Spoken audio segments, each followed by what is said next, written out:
It's Beth. Welcome to 2 Kings 22:11. When the king heard the words of the book of the law, he tore his clothes. Reading the Bible to you with Apocrypha in a year. Today we are in Joshua chapters 5 through 7. When all the Amorite kings west of the Jordan and all the Canaanite kings who lived along the Mediterranean coast heard how the Lord had dried up the Jordan so that the people of Israel could cross, they lost heart and were paralyzed with fear because of them. At that time, the Lord told Joshua, "Make flint knives and circumcise this second generation of Israelites." So Joshua made flint knives and circumcised the entire male population of Israel at Gibeah Haraloth. Joshua had to circumcise them because all the men who were old enough to fight in the battle when they left Egypt had died in the wilderness. Those who left Egypt had all been circumcised, but none of those born after the Exodus during the years in the wilderness had been circumcised. The Israelites had traveled in the wilderness for 40 years, until all the men who were old enough to fight in battle when they left Egypt had died, for they had disobeyed the Lord. And the Lord vowed he would not let them enter the land he had sworn to give us, a land flowing with milk and honey. So Joshua circumcised their sons, those who had grown up to take their father's places, for they had not been circumcised on the way to the promised land. After all the males had been circumcised, they rested in camp until they were healed. Then the Lord said to Joshua, "Today I have rolled away the shame of your slavery in Egypt." So that place has been called Gilgal to this day. While the Israelites were camped at Gilgal on the plains of Jericho, they celebrated Passover on the evening of the 14th day of the first month. The very next day they began to eat unleavened bread and roasted grain harvested from the land. No manna appeared on that day they first ate from the crops of the land, and it was never seen again. So from that time on, the Israelites ate from the crops of Canaan. When Joshua was near the town of Jericho, he looked up and saw a man standing in front of him with a sword in his hand. Joshua went up to him and demanded, "Are you friend or foe?" "Neither one," he replied. "I am the commander of the Lord's army." At this, Joshua fell with his face to the ground in reverence. "I am at your command," Joshua said. "What do you want your servant to do?" The commander of the Lord's army replied, "Take off your sandals, for the place where you are standing is holy." And Joshua did as he was told. Now the gates of Jericho were shut tightly because the people were afraid of the Israelites. No one was allowed to go in or out. But the Lord said to Joshua, "I have given you Jericho, its king, and all its strong warriors. You and your fighting men should march around the town once a day for 6 days. 7 priests will walk ahead of the ark, each carrying a ram's horn. On the 7th, you are to march around the town 7 times, with the priests blowing the horns. When you hear the priests give one long blast on the ram's horns, have all the people shout as loud as they can. Then the walls of the town will collapse, and the people can charge straight into the town." So Joshua called together the priests and said, "Take up the ark of the Lord's covenant and assign 7 priests to walk in front of it, each carrying a ram's horn." Then he gave orders to the people, "March around the town, and the armed men will lead the way in front of the ark of the Lord." After Joshua spoke to the people, 7 priests with ram's horns started marching in the presence of the Lord, blowing the horns as they marched. And the ark of the Lord's covenant followed behind them. Some of the armed men marched in front of the priests with horns, and some behind the ark, with the priests continually blowing the horns. "Do not shout. Do not even talk," Joshua commanded. "Not a single word from any of you until I tell you to shout. Then shout." So the ark of the Lord was carried around the town once that day, and then everyone returned to spend the night in camp. Joshua got up early the next morning, and the priests again carried the ark of the Lord. The 7 priests with the ram's horns marched in front of the ark of the Lord, blowing their horns. Again, the armed men marched both in front of the priests with the horns and behind the ark of the Lord. All this time, the priests were blowing their horns. On the second day, they again marched around the town once and returned to camp. They followed this pattern for 6 days. On the 7th day, the Israelites got up at dawn and marched around the town as they had done before, but this time they went around the town 7 times. The 7th time around, as the priests sounded the long blast on their horns, Joshua commanded the people, "Shout, for the Lord has given you the town. Jericho and everything in it must be completely destroyed as an offering to the Lord. Only Rahab the prostitute and the others in her house will be spared, for she protected our spies." Do not take any of the things set apart for destruction, or you yourselves will be completely destroyed, and you will bring trouble on the camp of Israel. Everything made from silver, gold, bronze, or iron is sacred to the Lord and must be brought into his treasury. When the people heard the sound of the ram's horns, they shouted as loud as they could. Suddenly, the walls of Jericho collapsed, and the Israelites charged straight into the town and captured it. They completely destroyed everything in it with their swords, men and women, young and old, cattle, sheep, goats, and donkeys. Meanwhile, Joshua said to the two spies, "Keep your promise. Go to the prostitute's house and bring her out, along with all her family." The men who had been spies went in and brought out Rahab, her father, her mother, brothers, and all the other relatives who were with her. They moved her whole family to a safe place near the camp of Israel. Then the Israelites burned the town and everything in it. Only the things made from silver, gold, and bronze or iron were kept for the treasuries of the Lord's house. So Joshua spared Rahab the prostitute and her relatives who were with her in the house. Because she had hidden the spies, Joshua sent to Jericho, and she lives among the Israelites to this day. At that time, Joshua invoked this curse: "May the curse of the Lord fall on anyone who tries to rebuild the town of Jericho. At the cost of his firstborn son, he will lay its foundation.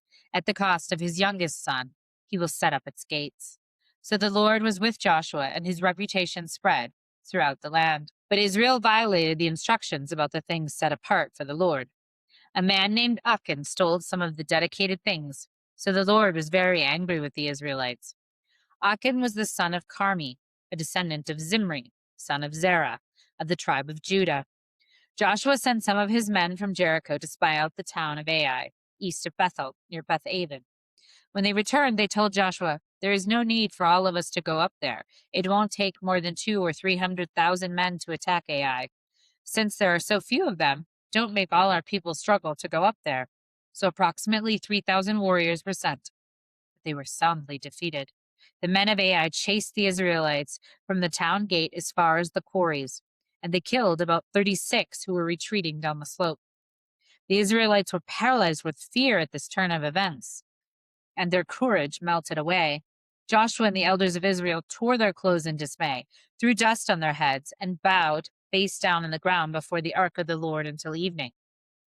Then Joshua cried out, "O sovereign Lord, why did you bring us across the Jordan River if you are going to let the Amorites kill us? If only we had been content to stay on the other side. Lord, what can I say now that Israel has fled from its enemies? For when the Canaanites and all the other people living in the land hear about it, they will surround us and wipe our name off the face of the earth. And then what will happen to the honor of your great name?" But the Lord said to Joshua, "Get up. Why are you lying in your face like this? Israel has sinned and broken my covenant. They have stolen some of the things that I commanded that must be set apart for me. And they have not only stolen them, but have lied about it and hidden the things among their own belongings. That is why the Israelites are running from their enemies at defeat. For now Israel itself has been set apart for destruction. I will not remain with you any longer unless you destroy the things among you that were set apart for destruction. Get up. Command the people to purify themselves in preparation for tomorrow. For this is what the Lord God of Israel says: Hidden among you, O Israel, are the things set apart for the Lord. You will never defeat your enemies until you remove these things from among you.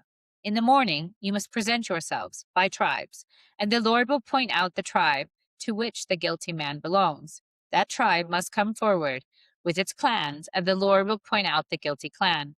That clan will then come forward, and the Lord will point out the guilty family. Finally, each member of the guilty family must come forward one by one. The one who has stolen what was set apart for destruction will himself be burned with fire, along with everything he has, for he has broken the covenant of the Lord and has done a horrible thing in Israel. Early the next morning, Joshua brought the tribes of Israel before the Lord, and the tribe of Judah was singled out. Then the clans of Judah came forward, and the clan of Zerah was singled out. Then the families of Zerah came forward, and the family of Zimri was singled out. Every member of Zimri's family was brought forward person by person, and Achan was singled out. Then Joshua said to Achan, "My son, give glory to the Lord, the God of Israel, by telling the truth. Make your confession and tell me what you have done. Don't hide it from me."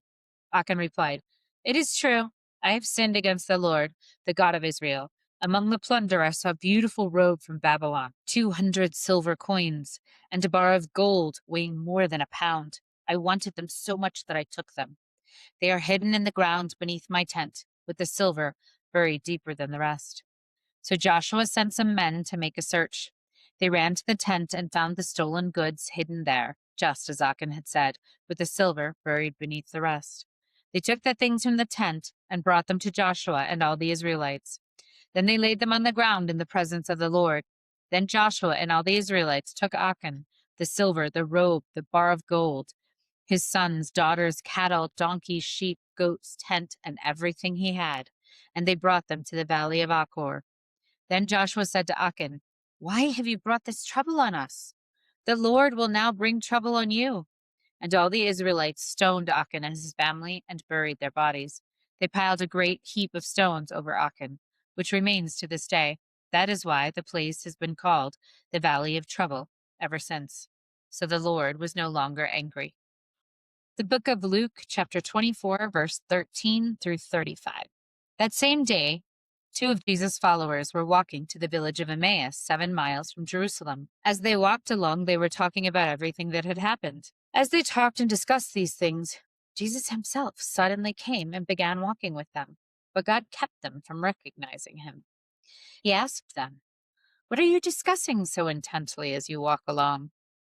They stopped short, sadness written across their faces. Then one of them, Cleopas, replied, "You must be the only person in Jerusalem who hasn't heard about all these things that have happened there in the last few days." "What things?" Jesus asked. "The things that happened to Jesus, the man from Nazareth," they said. "He was a prophet who did powerful miracles, and he was a mighty teacher in the eyes of God and all the people. But our leading priests and other religious leaders handed him over to be condemned to death, and they crucified him.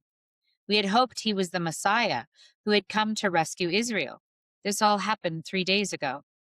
Then some of the women from our group of his followers were at his tomb early this morning, and they came back with an amazing report. They said his body was missing, and that they had seen angels who told them that Jesus is alive.